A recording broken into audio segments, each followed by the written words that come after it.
अस्सलाम वालेकुम व्यूवर्स, मैं हूं सुमाना रियाज। व्यूवर्स, आज हमारे साथ अजहर इकबाल मौजूद है जो फैसलाबाद के कैडेट स्कूल के प्रिंसिपल है। माशाल्लाह से इनको 18 साल हो गए इस फील्ड में और ये टीचर्स ट्रेनर भी हैं। जी अस्सलाम वालेकुम सर। वालेकुम अस्सलाम। सर हमें बताइएगा कि फेस टू फेस एजुकेशन और ऑनलाइन एजुकेशन में क्या फ़र्क है, अब तक ये कितना कामयाब हो सका है? Thank you so much Rizwana. Corona virus की वजह से जो वबा हमारे मुल्क में आई है, इसकी वजह से लास्ट ईयर जो था वो मार्च से जो है वो मुख्तलिफ़ हवालों से जो है वो लॉकडाउन का शिकार रहे हैं स्कूल, और बच्चों का तलीमी सिलसिला जो है वो मुनतका रहा है।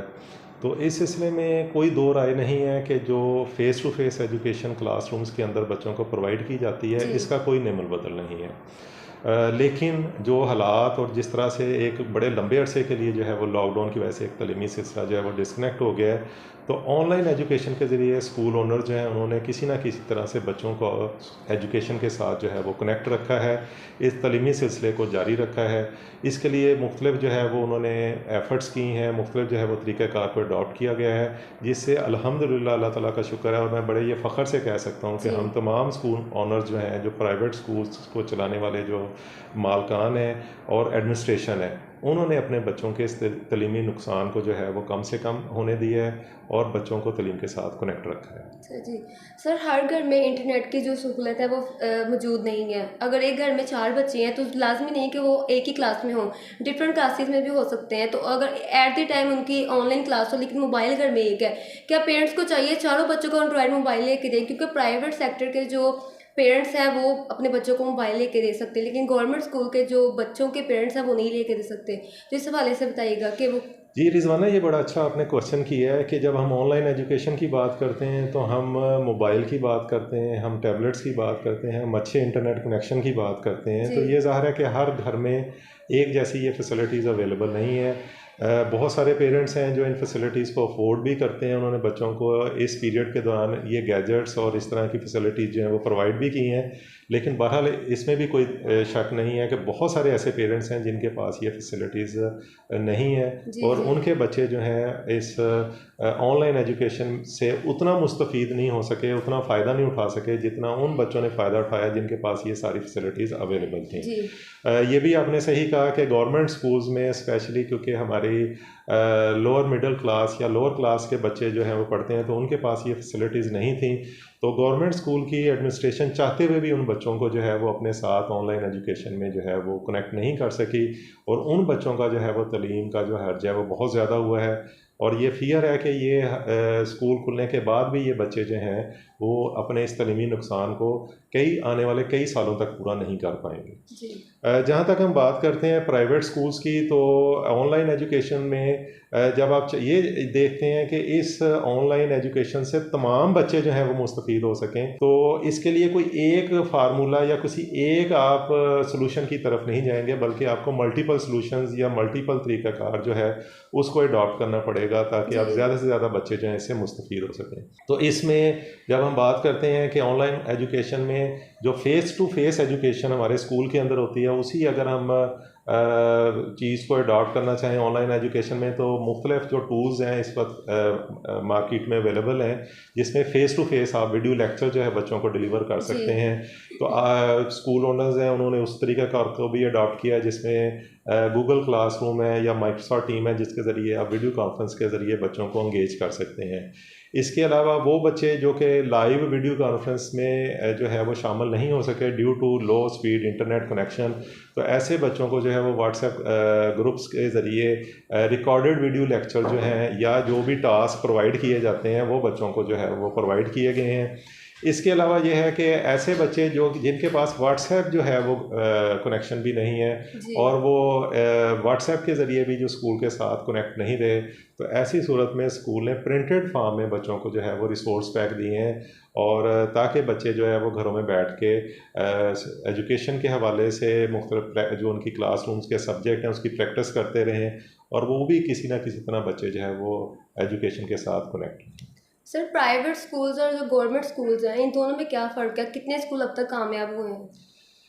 देखिए, जब हम बात करते हैं कि प्राइवेट स्कूल्स और गवर्नमेंट स्कूल में क्या फ़र्क है, तो बुनियादी तो मकसद दोनों ही जो सेक्टर्स हैं, गवर्नमेंट स्कूल्स हैं या प्राइवेट स्कूल हैं, बुनियादी मकसद तो यही है कि बच्चों को जो है वो तालीम प्रोवाइड की जाए। लेकिन जब हम डिफरेंस की बात करते हैं तो बेसिकली डिफरेंस जो है वो इनका जो है रिजल्ट्स के हवाले से आ जाता है कि मैट्रिक का रिज़ल्ट कैसा है इन स्कूल्स जी का।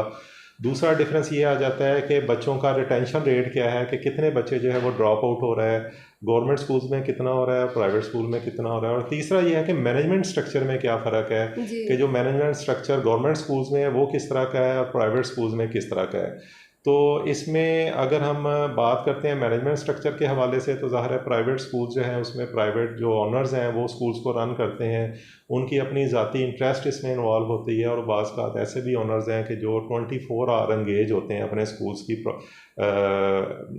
स्कूल्स के हवाले से।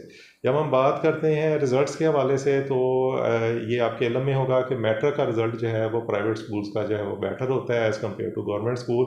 लेकिन इसमें भी कोई शक नहीं है कि गवर्नमेंट स्कूल में भी बहुत सारे स्कूल ऐसे हैं जिनका रिज़ल्ट बहुत अच्छा होता जी है। और उसकी अगर आप एनालिसिस करेंगे या वजह जानना चाहेंगे तो आप देखेंगे कि उनके रिज़ल्ट अच्छा होने की वजह में उनके इंडिविजुअल जो प्रिंसिपल्स हैं गवर्नमेंट स्कूल के, उनका बहुत ज़्यादा रोल है कि जिन्होंने ज़ाती तौर पे एफर्ट्स करके अपने स्कूल्स के रिज़ल्ट को बहुत अच्छा किया हुआ है। जब हम फैसिलिटीज़ की बात करते हैं तो इसमें कोई शक नहीं है कि गवर्नमेंट स्कूल्स में फैसिलिटीज़ जो हैं वो प्राइवेट स्कूल की निस्बत बहुत अच्छी होती हैं। स्कूल्स में जो टीचर्स की क्वालिफ़िकेशन के हवाले से कंपैरिजन करते हैं तो गवर्नमेंट स्कूल्स के जो टीचर्स हैं वो ज़्यादा क्वालिफाइड और ट्रेंड होते हैं as compared to private schools. लेकिन प्राइवेट स्कूल्स का रिज़ल्ट ज़्यादा बेटर आने की वजह ये होती है कि वहाँ पे जो स्कूल ओनर्स हैं, जो स्कूल एडमिनिस्ट्रेशन है, वो ज़ाती तौर पे उसमें इंटरेस्ट लेते हैं, उसमें उनकी अपनी ज़ाती इंटरेस्ट इन्वॉल्व होती है, 24 आवर वो इंगेज होते हैं और वो स्कूल की बेटरमेंट के लिए।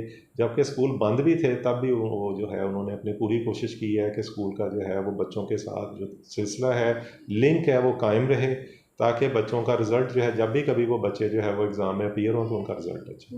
सर, तो ऐसा कि बोर्ड क्लासेस की जो डेट शीट है वो अनाउंस हो गई है, लेकिन जो अगर सभी स्टूडेंट्स की बात करें तो उनका यही मुतालबा है कि फ़ेस टू फेस क्लासेस नहीं हुई, ऑनलाइन हुई है, ऑनलाइन भी सही तरीके से नहीं हुई।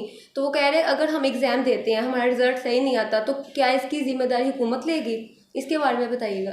देखें, ये बदकिस्मती से ये हकीकत तो है कि बच्चे जो हैं उन्होंने ऑनलाइन जो है वो स्टडी जो है वो की है, घरों में रहते हुए जो है वो स्कूलों के साथ वो जो है वो लिंक रहे हैं। वो फ़ेस टू फेस एजुकेशन जो स्कूलों में होती है उससे वो फ़ायदा नहीं उठा सके। जी अब जबकि एग्ज़ामिनेशन की बात आती है तो एग्ज़ामिनेशन बुनियादी तौर पे ये एवेल्यूएट करता है कि बच्चों ने कितना सीखा है। जी तो अब बच्चे भी हमारे माशाल्लाह जो है वो बहुत आईटी की जो फैसिलिटीज़ हैं उनसे वेल अवेयर हैं।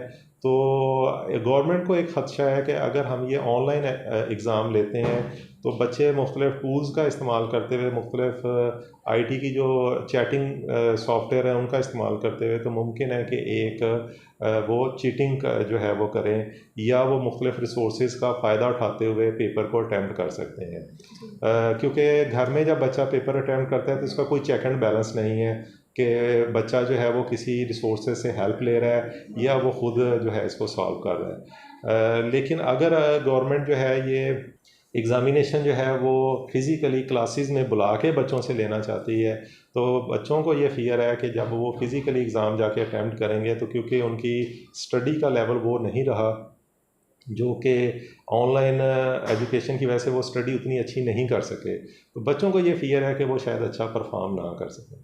तो इस वजह से बच्चों की तरफ से एक जो है वो एहतजाज भी है और उनकी तरफ से एक मुतालबा भी है कि अगर एग्ज़ाम जो आपने टीचिंग जो है वो जी ऑनलाइन करवाई है तो एग्ज़ाम भी एग्ज़ाम ऑनलाइन लिए जी जाए। तो गवर्नमेंट को यकीनन इस हवाले से देखना चाहिए, बच्चों को कोई ग्रेस मार्क्स देने चाहिए या एटलीस्ट पेपर बनाते हुए एक पेपर को इस अंदाज से बनाया जाए कि बच्चों को बहुत ज़्यादा दुश्वारी पेश ना आए। तो पेरेंट्स को मेरा ये एक मुतालबा भी है और गुजारिश भी है गवर्नमेंट के जो ऑफिशियल्स हैं उनसे कि बच्चों की जो मुतालबात हैं उसको जो है वो सुने और जहाँ तक वो उनको उस पर अमल कर सकते हैं या उनके मुतालबात को पूरा कर सकते हैं तो उसको वो पूरा भी करना है। Sir, thank you so much, आपने अपना टाइम निकाल के व्यूवर्स को अपना पैगाम पहुंचाया और हुकूमत को अपना मुतालबा सुनाया। जी व्यूवर्स, उम्मीद है कि आप भी इससे मुतफिक होंगे। इस वीडियो को ज़्यादा से ज़्यादा शेयर कीजिए। इसी के अबाउट मज़ीद वीडियो के लिए लाइक कर दे, शेयर कर दे और हमारे चैनल को सब्सक्राइब कर दे। Thank you.